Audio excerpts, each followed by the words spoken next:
Hey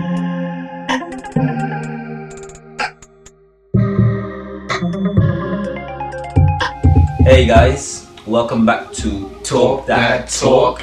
You've got Blaze, Junior and Jerome, and today we've got some more questions to discuss for you guys. Long distance relationships, what do you guys think about that? Yeah, do they work? I think with my last relationship predominantly being a long distance relationship, I think it can work, just depending on how much both of the parties are willing to put in terms of effort into the relationship. It's a constant going battle. Like, you literally have to both put in that input and that constant care, if you want, like from both. It has to come from both sides for it to be able to work. But I think it can definitely work. No, I definitely agree. Long distance relationships can work. You know, for me, I'm a person that likes my own space, and I also like to spend quality time with friends and family. And I think today, a lot of times, being in a relationship can kind of distance you away from your friends and family. Yeah, so it can just give you that space as well. Yeah. And also as well, it gives you something to look forward to in the week. You know, if you decide to meet up for the weekend, there's something to look forward to. Sometimes seeing someone every day can put a strain on you, and you know when you like someone, you want to see them all the time. Definitely, yeah. And you want to spend all the time with them. But the thing is, you end up neglecting the other relationships that you have with other people. Long distance relationships can work, as Blaze says. You have to put the effort in. You know, you guys have to make time for each other. And if you're dating someone who's ambitious as you are, you know they're not going to have as much free time as ever. You know what I'm trying to say to you? If they're at uni or they're working at the same time. It's the fact that when you eventually do get together, you use your time a lot more wisely as well. Yeah. And you cherish it a lot more. Like, you make sure that you use it in a constructive way, because you know it'll be a while before you get to see that person again. It's the fact that you're not constantly there with each other. You can't just focus on what you're supposed to be focusing on, whether it be work related or whatever hobbies that you have or family, like he said. And besides, it's healthy to miss a person as well. You can also talk about things that you're going to do the weekend, plan things. You know, it makes the relationship a lot more exciting and stimulating. So leading on to this question. Stimulating what? Looking at me like I just swore. What do you think about living with your partner before marriage? Obviously, from a biblical sense, it probably would not really agree with what I'm about to say, but I think in a modern kind of society, I think it's very natural just to naturally live with a person before you eventually tie them up. I'm two-minded about this. I also think that it will help strengthen your marriage as well. If you guys don't live together before you get married, when you do eventually get married and live together, you could have a lot of issues living together. Being married will help not make it very easy for you just to get up and leave and quit. It will enable you to work things out and I think so. You know, keep going.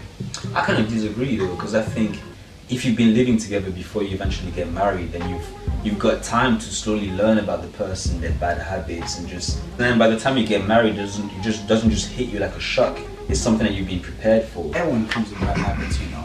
And the thing is, it's about working towards, as you said, working together to kind of reach that compromise. I feel like having a trial run of whether we will do good to live together, I don't think that's good. I don't think you set out to live together to make it a trial run. I think it's just something that just naturally becomes a trial run. When you guys get together, you're really sure that you want to be with this person. When you live with each other, it's easy to say, listen, you don't wash your boxer shorts, I'm leaving. Yeah. You know, it's the small reasons. When you're in a marriage, it's kind of like, listen, you don't wash your boxer shorts, you need to wash your boxer shorts. I'm not leaving, we're married. I don't think that marriage alone nowadays is something that would stop a person from leaving. Nowadays, most people don't really value marriage as the sacred entity that it should really be. I don't think that they would just stick it out just because it is marriage. What do you know about marriage? What do I know about marriage? What do you know about marriage? Some of us don't even get, you know, the gist of what marriage is. Some of us don't have great role models because everyone's divorcing. One guy said to me one time, who was married for 41 years, he was like 90. We have our arguments, we have our disputes, but you know what it is? I love the woman for who she is and we work through it. But the thing is, right now, is because divorce is so casual and so normal, is once I figure out that I don't like that one thing about you, I just leave. People make it so easy to just leave. You know what I'm trying to say to you? But those people really work through things. How would you feel if your parents did not like your partner? How would you deal with that situation? For me, I have a very close relationship with mom, and she does influence a lot of things that I do in life. So if she didn't like the person that I was with, it would definitely make the relationship hard between me and that person. But then again, I have to think the fact that it's me and this person in the relationship, not my mom. I'd just take it on board, but I'd still be with that person regardless. If my mom didn't like someone, I think that she probably won't like them because she doesn't personally know them. And I'll try and get them to know it. I'll try and make them get to know each other. My mom is like my best friend. If my mom didn't like someone, I have to understand what other reasons are and kind of like try and resolve that situation. If my parents didn't like my partner, it's like one thing about me is I'm a very family oriented person. Like a lot of the time I would like to be spending time, for example, with both my mom, my dad, my brothers and my sisters, and also have my partner included in the different activities that we do all together, so it's like a big group kind of thing. Yeah. So obviously if like my mom doesn't like my girlfriend or something like that, it would obviously, to be honest, it would kind of put me off a little bit about that person. But at the same time I would try and understand exactly what it is that my mom does not like about that person. And at the same time as well, I kind of feel like it is the person's job coming into that entity to try and make those people like him. I know it sounds a little bit bad, but like, for example, if I was meeting my girlfriend's parents, I would do my best to try and get them to like me, because obviously I want to be part of that group and I want their acceptance. I would hope that my partner would also try the same thing as well, to try and gain their acceptance as well.